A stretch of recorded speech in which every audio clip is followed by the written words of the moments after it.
안녕하세요 여러분, 하이타중학과 2학년 1학기의 이선쌤입니다.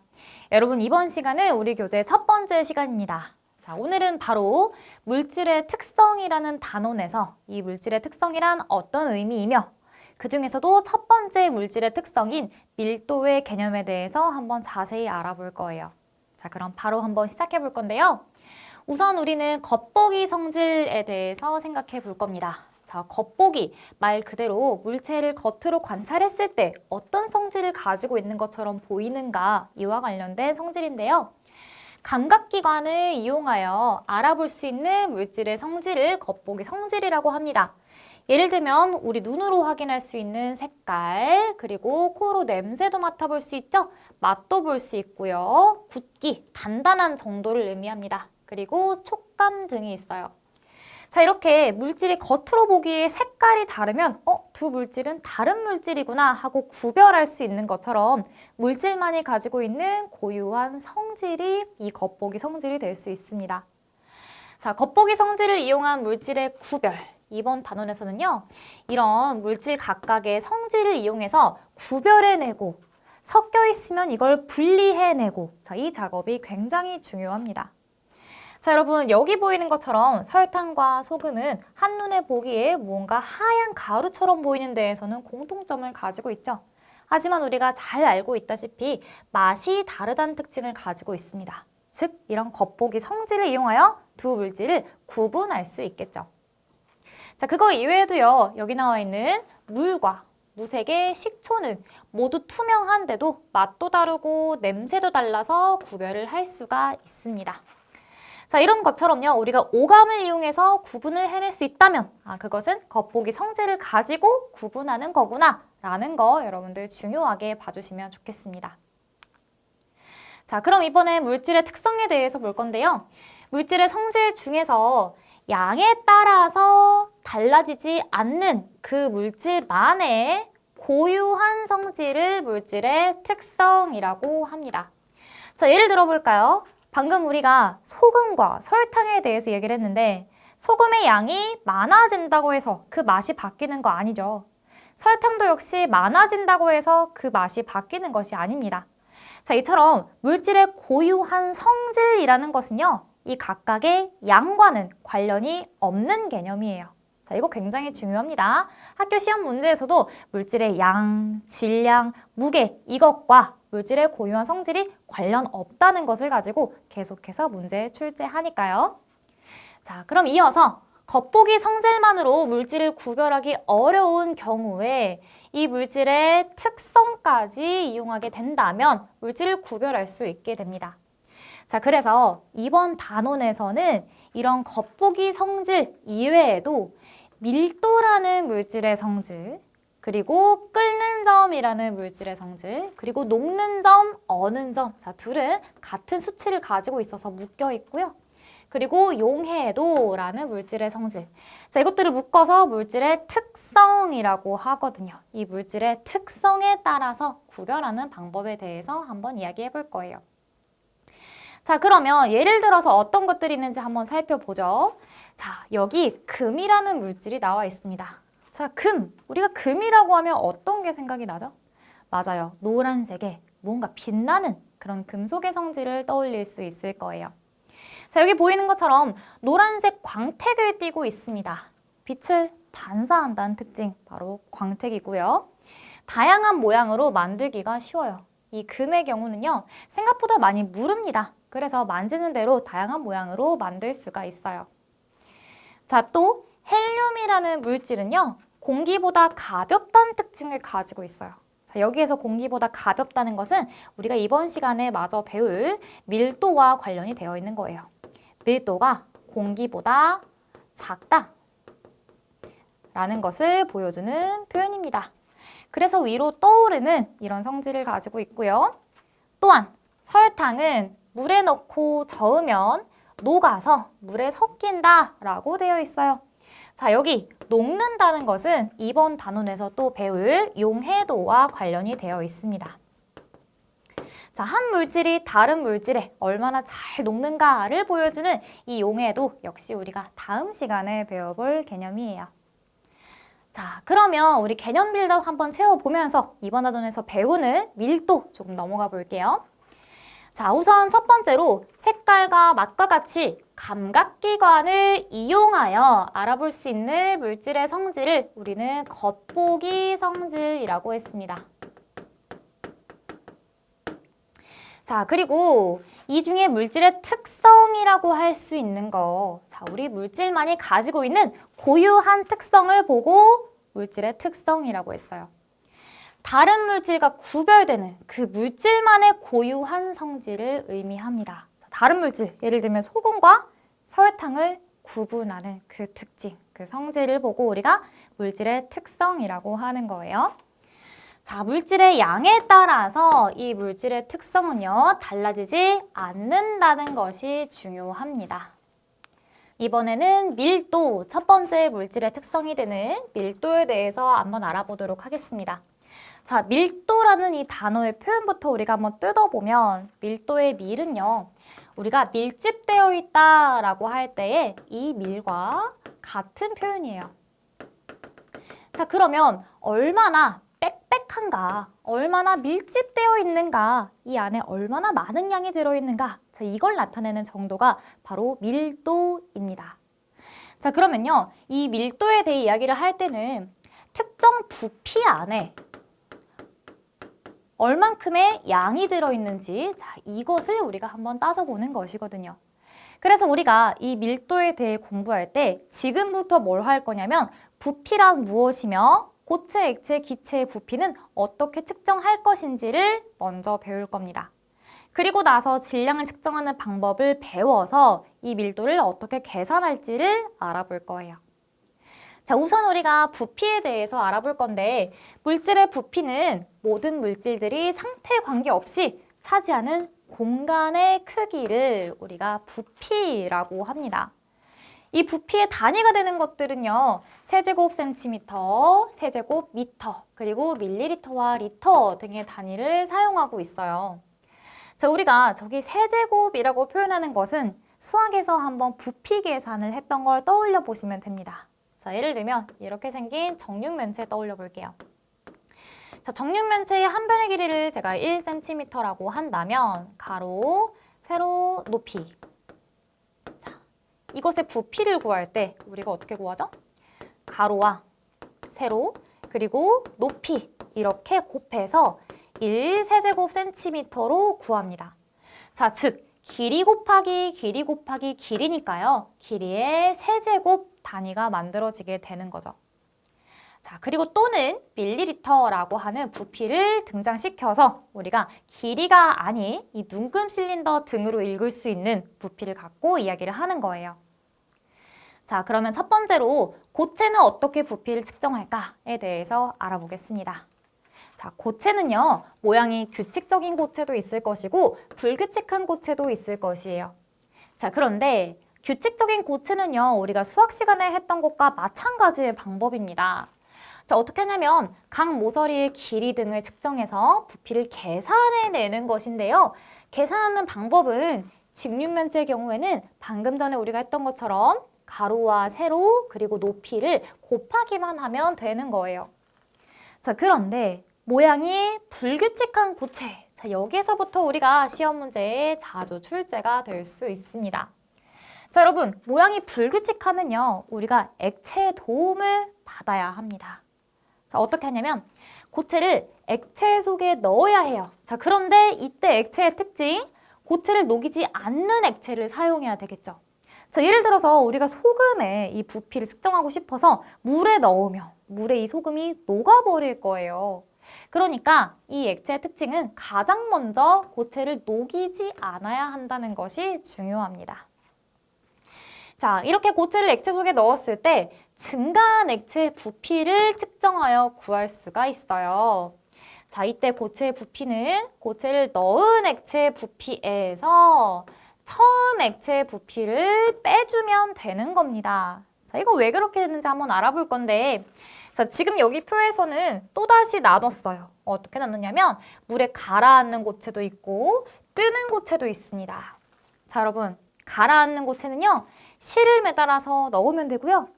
뜨는 고체는요, 자, 이런 코르크막에 가벼운 것들이죠. 철사를 이용해서 눌러주어야 합니다. 자, 그러면 한번 볼게요. 자, 여기에서는 고체를 넣은 액체의 부피. 자, 눈금 한번 읽어보니까 30.0ml예요. 자, 여기에서는 이 원래 물만 있을 때 부피 20.0ml입니다. 자, 그럼 지금 얼마나 늘어난 거죠? 네, 10ml 늘어난 거예요. 그래서 이때 돌의 부피를 계산해보면 10.0ml구나 라는 것을 알아볼 수 있어요. 자, 또 여기 물에 뜨는 고체에 대해서 한번 살펴보면 이 코르크막에 물만 있을 때에는 20.0ml, 코르크막에 철사로 눌러서 넣은 다음은 30.0ml예요. 그래서 여기에서도 마찬가지로 고체를 넣은 액체 부피에서 처음 액체 부피를 빼주게 된다면 자, 코르크막의 부피는 10.0ml가 되겠습니다. 자, 지금 우리가 액체 속에 이 물체를 넣어서 늘어난 만큼의 이 액체 부피를 측정해냈어요. 자, 이 방법은요, 우리가 모양이 불규칙한 고체에 대해 다루고 있지만 당연히 규칙적인 이 모양의 고체를 넣어도 쓸 수 있는 방법이에요. 그러니까 여러분, 여기 이 방법으로 모양이 규칙적인 고체 부피를 측정할 수도 있다. 자, 이것도 역시 주의해 주시고 넘어가서 액체의 부피 측정을 한번 보도록 하겠습니다. 자, 액체 부피는요, 훨씬 더 쉽습니다. 방금 전에 봤었던 이 눈금 실린더처럼 눈금이 달려있는 것들이라면 우리가 거기 넣어서, 용기 속에 넣어서 읽어볼 수가 있어요. 자, 그래서 눈금 실린더와 피펫 등을 이용하여 우리가 눈금을 측정, 즉 읽어보면 되는 거예요. 자, 그 중에서도 우리가 일반적으로 중학교 실험에 가장 많이 사용하는 것이 여기 보이는 눈금 실린더입니다. 자, 이거 사용 방법에 대해서 한번 알아보면 첫 번째로 평평한 바닥에 눈금 실린더를 놓아요. 그리고 나서 부피를 측정하려는 액체를 눈금 실린더에 넣습니다. 자, 그리고 세 번째, 눈높이를 액체 표면과 수평으로 맞춥니다. 자, 이거 굉장히 중요한데요. 선생님이 학교 실험 시간에서 이제 친구들한테 이 안에 들어있는 용액의 이 부피를 한번 읽어보세요 라고 하면요. 이 친구들이 책상에 앉은 채로 그냥 이 눈금 실린더를 내려다 보니까 자, 이런 눈의 높이에서 봅니다. 자, 여기에서 보면요. 높이가 내가 측정하고자 하는 것보다 더 낮아 보여요. 자, 그래서 이런 높이에서 보시면 안 돼요. 마찬가지로 아래에서 위로 올려다 보셔도 안 됩니다. 자, 어디에서 봐야 된다고요? 맞아요. 여기 이 반듯하게 바로 옆에서 액체 표면과 수평으로 맞춰주셔야 돼요. 자, 이것은 이런 눈금 실린더 측정하는 것뿐만 아니라 여러분들이 용수철 저울이라든지 등등 바로 평평한 곳에서 봐야 하는 것들이 전부 다입니다. 위나 아래에서 봐야 되는 측정 도구는 없어요. 바로 수평으로 눈높이를 맞추어서 측정해 주셔야 돼요. 자, 이어서 보면 이때 물과 같이 표면이 오목한 액체가 있어요. 자, 이게 대부분이에요. 우리가 이 액체를요, 지금 보는 것처럼 눈금 실린더 안에 넣으면 자, 여기 물 그림 한번 볼게요. 이렇게 생겼어요. 아래로 오목하게 들어옵니다. 자, 이 양 끝은 좀 올라가지만 가운데 오목하고 평평한 면이 있어요. 자, 그럼 우리가 어디에 기준을 맞출까요? 가장 최고점으로 올라온 곳?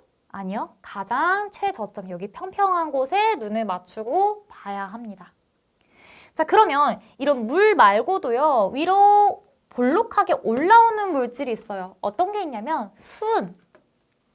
표면이 볼록한 액체가 있어요. 자, 이게 이렇게 뒤집어져서 이렇게 볼록한 경우가 있다고 합시다. 자, 그럼 이 경우에도 가장 낮은 곳의 눈높이 아니고요. 평평한 곳에 우리 눈높이를 갖다 놓고 측정을 해주셔야 해요. 자, 그러면 이어서 다시 지금 우리가 물을 가지고 측정을 하고 있으니까 이런 오목한 액체는 눈높이를 오목한 아래쪽 면에 맞추어서 눈금을 읽어야 하며 최소 눈금의 10분의 1까지 어림하여 읽어야 합니다. 자, 이게 지금 무슨 소리냐면요. 최소 눈금, 우리가 이 눈금 실린더의 최소 한 칸의 눈금이 얼마인지를 먼저 보세요. 자, 이 한 칸의 눈금 어때요? 숫자 1만큼을 나타내고 있어요. 그러면 1ml에 10분의 1 단위까지 읽으셔야 돼요. 자, 즉 0.1ml 단위까지는 여러분이 읽어주셔야 합니다. 그래서 지금 보이는 것도요. 47ml라고 읽는 것이 아니라 47.0ml까지 읽는 거예요. 자, 이러다가 나중에 물의 높이가 47과 48의 절반 정도, 자, 가느다란 펜으로 표시해보면 이 정도에서 이 물의 높이가 끊겼다고 봅시다. 그러면 이 경우에는 그럼 47.5ml라고 우리가 읽어낼 수 있는 겁니다. 어림에서 살펴보시면 되는 거예요.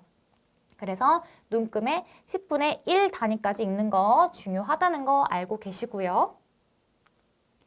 자, 그럼 이번에는 기체 부피 측정에 대해서 얘기해 볼 거예요. 우리 지금 고체 부피 측정, 액체 부피 측정, 그리고 마지막 기체의 부피 측정입니다. 자, 첫 번째로는 기체가 담겨있는 용기의 부피, 그 자체가 그 기체의 부피입니다. 자, 이게 무슨 소리냐면요. 선생님이 어떤 상자 속에다가 기체를 우겨 넣었어요. 기체를 막 뿜어 넣어서 기체를 넣고 뚜껑을 닫았어요. 그러면 이 상자의 부피가 기체의 부피입니다. 자, 다시 이 용기 부피가 곧 기체의 부피예요. 자, 이 용기가요. 예를 들어 20ml였다? 그러면 기체의 부피도 20ml입니다. 30ml였다? 그러면 기체 부피도 역시 30ml예요. 이 기체는요. 우리가 조금만 힘을 가하거나 조금만 열을 가해도요. 부피가 쉽게 변합니다. 그래서 용기 안에 내가 원하는 기체의 양을 넣는 게 어렵지 않아요. 용기의 부피 자체가 기체의 부피가 됩니다. 자, 그런데 이 기체가 담긴 용기의 부피를 몰라요. 모르는 경우에는 어떻게 할 거냐? 우리가 간접적으로 이 부피를 측정할 겁니다. 어떻게 할 거냐면 수조 속에 기체를 녹이지 않는 이번에도 액체의 도움을 받을 거예요. 액체로 가득 찬 눈금 실린더를 만들고 나서 이걸 거꾸로 세워요. 자, 그리고 눈금 실린더 안에 기체를 모아서 이 눈금 실린더 안에서 밀려난 액체의 부피를 측정하여 구한다라고 되어 있습니다. 자, 여기 보면 이 기체를 이 안에 넣고 있는데 자, 여기는 지금 어때요? 텅 빈 게 아니라 기체가 채워져 있는 거예요. 처음에는 여기 이 눈금 실린더 안까지 물이 가득 차 있었을 건데 기체를 넣으니까 이만큼 기체가 위로 올라가고 나머지 액체는 바깥으로 이렇게 밀려나게 된 거죠. 얼마나 밀려난 거예요? 맞아요. 여기 이 눈금을 읽어보면 되겠죠? 이 눈금만큼 우리가 액체가 밀려났구나. 그러면 이만큼의 양이 현재 기체의 부피구나 라고 읽어주시면 되는 겁니다. 자, 그러면 이번에 물질의 질량을 어떻게 측정하는지 알아보고 부피와 질량을 모두 알고 있으니까 이 두 개념으로 이 물질의 밀도를 어떻게 계산하는지 한번 이야기해 볼 거예요. 자, 물질의 질량, 이 표현을 우리가 중학교 1학년 때 배우셨을 겁니다. 물질이 가지고 있는 고유한 양을 보고 우리가 질량이라고 해요. 우리가 1학년 때 물질의 무게와 다르게 비교해서 공부했었죠. 질량은 이 물질의 고유한 양이라서 어느 장소에 가도 바뀌지 않습니다. 위접시 저울 등으로 측정합니다. 라고 했었어요. 자, 이 물질의 질량은 측정 장소가 바뀌어도 변하지 않고 일정하다. 자, 1학년 때 배운 내용 마찬가지로 또 나왔고요. 질량의 단위는 미리그램, 그램, 킬로그램 등을 사용합니다. 자, 질량의 측정은 전자저울을 보통 많이 이용하고요. 위접시 저울 등을 이용하여 측정합니다. 자, 이 전자저울, 우리 지구에서 사용해서 바로 질량을 측정할 수 있도록 변환해 놓은 그런 장치예요. 자, 전자저울 사용 방법 한번 알아볼 건데요. 자, 이 뒤편에 보면요. 지금 보는 것처럼 우리 수평을 조절할 수 있도록 도와주는 지침서가 있어요. 자, 뭐냐면 여기 이 기포가 있습니다. 자, 공기방울이라고 하죠. 이 공기방울이 여기 정가운데 들어와 있으면 현재 수평 상태라는 거예요. 자, 여러분들이 이 저울을 앞뒤로 기울여 보면요. 이 안에서 이 공기방울이 왔다 갔다 하는 걸 보실 수 있거든요. 그 중에서도 가운데 온 순간이 현재 수평이다 라는 의미입니다.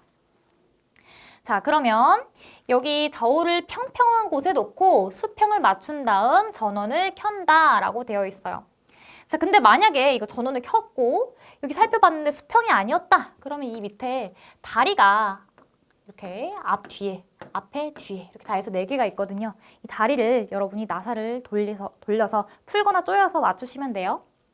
자, 아무튼 평평한 곳에 놓고 수평을 맞춘 다음 전원을 켭니다. 그러면 0.0g이라는 숫자가 표시가 될 거예요. 그런데 우리가 측정하고 싶은 건 뭐냐면 액체의 질량을 측정하고 싶을 때 등 한번 생각해 볼게요. 그러면 용기를 올려놓고 나서요. 이 용기의 질량은 무시하고 싶으니까 이런 빈 용기를 올려놓고 나서 용기 단추 또는 0점 단추라고 써져 있어요. 0점. 그러면 자, 이 용기의 질량은 무시가 됩니다. 0.0g으로 표시가 돼요. 자, 이래서 0점을 맞춘 다음에 여기에 우리가 측정하고자 하는 물질을 넣으면 이 물질만의 질량이 측정되는 거예요. 자, 그러면 저울에 표시된 숫자를 읽어서 지금 이 안에 들어있는 물질의 질량이 288.5g이구나 라고 읽어주시면 되는 겁니다. 자, 그래서 부피도 측정해냈고 이 질량도 측정해냈어요. 그러면 이 둘을 가지고 밀도를 계산하게 되겠죠. 우리 실험 수행평가로 많이 보시는 학교가 있을 겁니다. 자, 이 밀도라는 것은 일정한 부피에 해당하는 물질의 질량을 의미해요. 자, 즉 단위 부피당 물질의 질량을 밀도라고 합니다. 그래서 단위도 역시 계산 방법을 따라가요. 자, 이 계산 방법부터 보죠. 밀도는 부피분의 질량으로 계산해요. 자, 왜 나누는 거죠? 자, 이게 이해가 안 되신다면 여러분 이렇게 한번 생각해 볼게요. 20g의 물질이 있는데 자, 이 물질이 20ml래요. 그러면 우리가 알고 싶은 거 1ml 안에는 몇 g이 들어있을까? 어떻게 계산하시겠어요? 맞아요. 이 둘을 20으로 나누면 될 거예요. 자, 그러니까 여기 1ml당 1g이 들어있구나 라고 계산이 되는 거죠. 그래서 우리가 기준으로 하는 이 1ml를 만들어내기 위해서 지금 질량을 부피로 나누면 되는 겁니다. 자, 그러면 1ml의 부피당 도대체 몇 g이나 들어있는 거야? 라는 이 밀도의 개념이 계산이 되는 거예요. 그러면 이 부피분의 질량이기 때문에 자, 질량의 단위 나누기 부피의 단위가 밀도의 단위가 되는 겁니다. 그래서 보통은 이 그램 단위는 길이도 굉장히 작아요. 부피도 작고요. 그래서 그램 퍼 세제곱 센티미터의 단위가 같이 만들어집니다. 자, 그리고 그램과 또 밀리리터가 같이 다녀요. 그램 퍼 미터 세제곱 가능하고요. 그램 퍼 리터도 가능합니다. 그런데 보통 질량이 그램 단위라면 보통은 부피가 세제곱 센티미터의 단위거나 혹은 밀리리터 단위여야 너무 숫자가 크거나 작지 않고 적절하기 때문에 보통의 단위가 이렇게 쓰여요. 자, 혹은 이제 큰 단위로 간다고 하면 킬로그램 퍼 세제곱미터 혹은 킬로그램 퍼 리터도 쓰지만 우리가 일반적으로 과학 시간에 쓰는 것들은 보통 저 두 단위가 많이 등장하게 됩니다. 자, 그러면 우리가 이 밀도식을 살펴보면요. 자, 이렇게 나와 있는데 옆에 있는 설명 한번 볼게요. 질량이 같을 때에는 밀도가 작은 물질일수록 부피가 크다. 자, 이걸 가지고 우리가 이후에 문제가 몇 가지 나올 거예요. 질량이 같은 여러 개의 이 물질을 갖다 놨는데 차지하는 부피가 다른 겁니다. 자, 예를 들면 이런 거죠. 우리가 계속 이제 비교하고 있는 소금과 설탕 한번 이야기해 볼게요. 자, 선생님 둘 다 1kg을 샀어요. 근데 소금의 양이 이만큼인데 설탕의 양은 조금 더 많다라고 하면 질량은 같은데 차지하는 부피가 둘이 다르잖아. 그러면 이 둘이 다른 물질이구나 라고 구별해내는 거예요. 자, 이게 지금 뭐라고요? 우리가 밀도를 가지고 이 물질의, 즉 물질의 특성을 가지고 이제 앞으로 이 물질들을 구별해낼 수 있게 되는 이 과정을 방금 이야기한 겁니다. 자, 앞으로 우리는 물질의 특성을 갖고 이 물질을 구별해내는 거 할 거예요. 자, 밀도의 계산 한번 볼게요. 이 밀도는 물질의 부피와 질량을 각각 측정한 다음에 측정한 질량을 부피로 나눈 값으로 구할 수 있다. 우리 수행평가로 볼 수 있겠구나. 한번 생각하시면서 넘어가 볼게요. 자, 탐구, 금속의 밀도 구하기. 자, 이 금속의 질량도 구하고 부피도 측정해서 밀도를 계산하면 되겠죠? 자, 맞는지 한번 봅시다. 전자저울로 금속의 질량을 측정한 뒤 물이 든 눈금 실린더에 금속을 넣었을 때 증가한 물의 부피를 측정해서 금속의 밀도를 구한다. 자, 첫 번째 전자저울에 표시된 숫자를 가지고 이 금속의 질량을 쟀더니 44.8g이었어요. 자, 그리고 금속의 부피는 금속을 물 속에 넣었을 때 물의 부피 빼기 처음 물의 부피 해보니까 22.0에서 17.0 빼서 5.0ml가 나왔네요. 그러면 질량과 부피를 아니까 밀도를 계산할 때는 질량 나누기 부피, 즉 44.8g 나누기 5.0ml. 자, 이와 같은 이 밀도 값이 나오게 됩니다. 자, 그러면 여러분 우리가 이걸 어디에 쓸 거냐 하면요. 모든 금속은요, 이제 대부분의 금속은 밀도가 계산이 되어 있어요. 예를 들어서 철의 밀도는 얼마, 알루미늄의 밀도는 얼마. 그래서 밀도가 얼마인지가 문제에 주어지면 내가 측정한 값과 비교해서 그럼 이 금속이 어떤 금속이구나 라고 알아볼 수 있게 되는데 사용합니다. 자, 그러면 밀도의 특징 한번 볼게요. 부피와 질량은요, 우리가 아까 봤다시피 양과 관련되어 있어요. 물질의 양에 따라서 변합니다. 그러면 부피와 질량은 물질의 특성이 아닌 거예요. 적어두죠. 물질의 특성이 아니에요. 자, 그렇지만 밀도는 일정한 온도와 압력에서 물질의 양에 관계없이 일정합니다. 자, 온도와 압력이 일정한 조건이어야 한다는 것도 중요해요. 왜냐하면 고체든 액체든 기체든 이 온도와 압력에 의해서 부피가 조금 달라질 수 있기 때문에 계속 우리는 일정한 온도, 일정한 압력인 조건에서 이야기해야 합니다. 자, 밀도는 물질의 종류에 따라서 다르므로 물질의 특성입니다. 중요해요. 물질의 특성. 따라서 이 밀도를 비교해서 물질을 구별할 수 있습니다. 자, 아래에 있는 그래프를 보고요. 우리가 밀도가 어느 것이 더 큰지 구별을 한번 해볼게요. 자, 지금 보면 이 그래프 기울기를 계산할 수 있어요. 자, 기울기는 부피분의 질량으로 계산이 되겠죠. 자, 기울기. 부피분의 질량. 자, 그런데 오늘 부피분의 질량이 뭐라고 배웠죠? 맞아요. 이 값이 곧 밀도입니다. 자, 따라서 물질의 부피와 질량을 나타낸 그래프에서 기울기가 이 값이기 때문에 기울기가 물질의 밀도고요. 기울기가 크다, 즉 A처럼 기울기가 크다, 물질의 밀도가 더 크다라는 것을 보여줍니다. 자, 밀도의 비교도 한번 볼게요. 자, 이 부분에서 우리 모의고사 기출이 굉장히 많이 되고 있어요.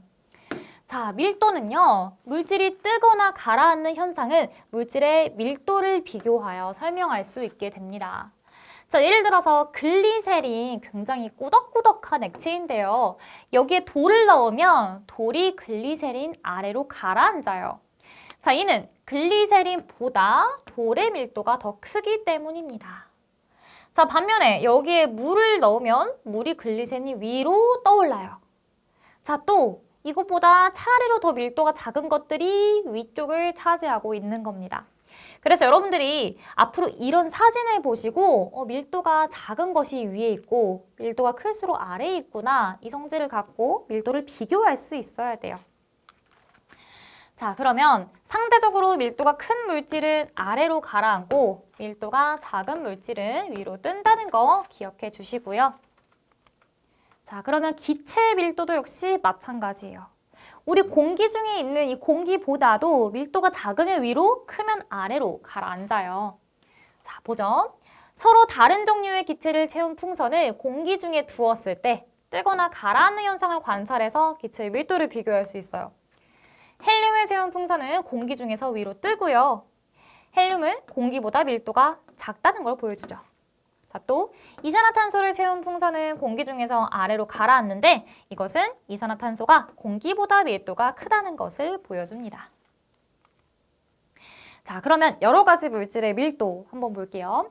자, 일반적으로 물질은 상태와 관계없이 온도에 따라 부피가 변합니다. 자, 상태와 관계없이 라는 것은요, 뭐죠? 지금 고체인지 액체인지 기체인지, 자, 이것과 상관없이 고체, 액체, 기체 모두 다 온도에 따라서 부피가 변해요. 보통 온도가 높아지면 부피가 커집니다. 그렇지 않은 물체도 있고요.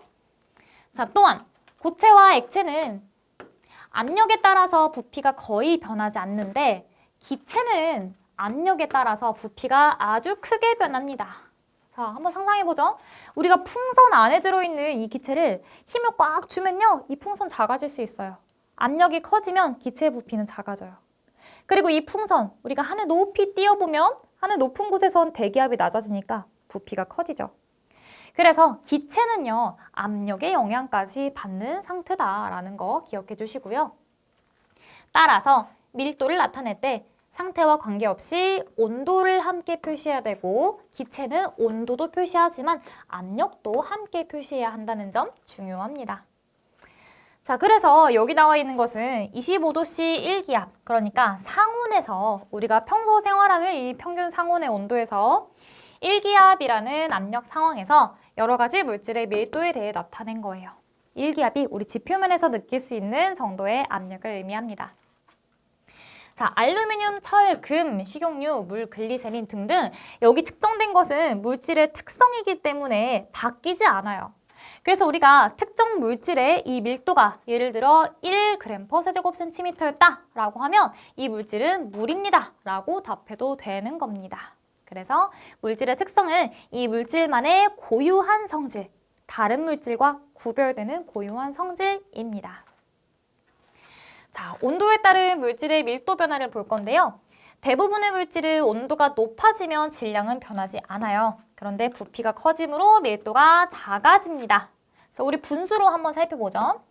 밀도가 부피분의 질량인데 방금 우리가 본 것처럼 온도가 높아지면 부피가 커지니까 대신 이 입자의 개수나 종류가 일정해서 질량은 일정해요. 그러면 밀도가 분모가 커지기 때문에 밀도 값은 작아지게 되겠죠. 자, 반대로 온도가 낮아지면 질량은 변하지 않지만 부피가 작아지므로 자, 밀도 이번에는 부피분의 질량을 봤을 때 온도가 낮아지면 부피가 작아지고 질량은 일정하니까 밀도가 이번에는 커지게 됩니다. 자, 그러면 이런 밀도 일상생활에서 언제 이용하냐면요. 구명조끼를 입었을 때 이 물보다 밀도가 작아져서 물에 가라앉지 않는데요. 이 구명조끼 속에 있는 공기가 물보다 훨씬 밀도가 작은 겁니다. 잠수부는 물속에 잘 가라앉기 위해서 허리에 밀도가 큰 납을 달고 잠수해요. 선생님, 저 잠수를 한번 해봤는데 이렇게 납을 달고요. 산소통을 많이 들이마시면 위로 떠오르고요. 후 내뱉으면 아래로 가라앉아요. 그래서 들이마셔서 나의 부피를 크게 해서 이 밀도를 작게 하여 위로 가느냐 아니면 후 내쉬어서 밀도를 크게 해서 가라앉느냐 이런 원리를 이용하더라고요. 자, 3번. 바다에서 파도 타기를 할 때 밀도가 작은 물질로 이루어진 서프보드를 이용한다. 그래야 물 위에 뜰 수가 있겠죠. 이번에는 개념 빌드업 볼 건데요. 일정한 부피에 해당하는 물질의 질량, 자, 즉 물질의 질량을 부피로 나눈 값을 보고 우리가 밀도라고 한다고 했어요. 그래서 특정 부피 안에 얼마나 이 물질의 양이 존재하는가를 나타내는 개념이죠. 자, 일정한 온도와 압력에서 이것은 물질의 양에 관계없이 일정합니다. 자, 그럼 이것은 물질의 특성을 의미하는 것이니까 밀도가 해당하겠죠. 자, 3번. 밀도가 다르고 서로 섞이지 않는 두 가지 액체 물질을 컵에 넣으면 자, 상대적으로 밀도가 어떤 물질이 위로 뜰까요? 밀도가 작은 물질이 위로 떠오릅니다. 네, 여기까지 해서 우리가 첫 번째 시간 한번 맞춰보았는데요. 오늘 우리가 물질의 특성에 대해서 알아보았어요. 겉보기 성질의 의미도 배우고 나서 물질의 특성으로 이 겉보기 성질도 들어갈 수 있다라고 이야기했었고요. 그리고 밀도 측정하는 방법에 대해서 공부해봤습니다. 고체, 액체, 기체의 부피 측정하는 방법과 질량은 어떻게 되는지 자, 그래서 이걸 갖고 밀도를 개선하는 방법까지 살펴봤어요. 여러분, 책 덮기 전에 지금 한번 복습해 보시면 여러분들이 오랫동안 기억하기 좋으실 겁니다. 자, 바로 한번 복습해 보시고요. 우리 다음 시간에는 액체의 녹는 점과 끓는 점 등등에 대해서 배우면서 조금 더 물질의 특성에 대해 공부하는 시간 가져보도록 하겠습니다. 우리는 그럼 다음 시간에 만날게요. 안녕!